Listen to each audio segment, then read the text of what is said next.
wabarakatuh. Perkenalkan, nama saya Kela Syani, absen 21 dari kelas 10-9. Di sini saya ingin membacakan Biantara. Ulang tahun Abdi ke-17. Assalamualaikum warahmatullahi wabarakatuh. Wilujeng enjing sadayana.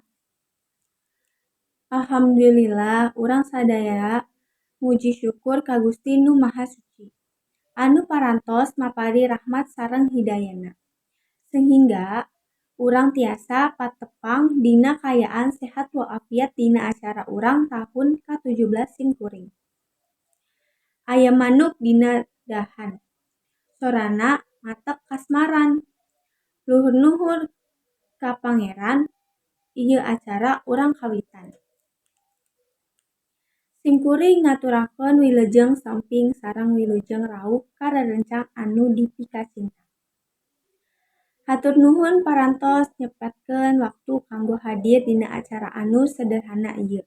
Mugi kehadiran sadayana nambihan kabajigan sareng kakidmatan dina ieu acara.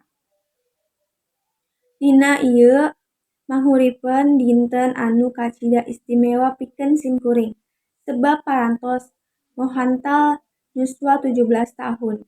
Dina yuswa ieu simkuring kedah langkung dewasa dina mikir, dina paripolah, sareng dina nyaharepkeun kahirupan. Simkuring ngaturakeun nuhun anu sageun-sageunna ka rerencang anu salawasna, mapari kayahan doa sareng paronjong anu teu aya watesna.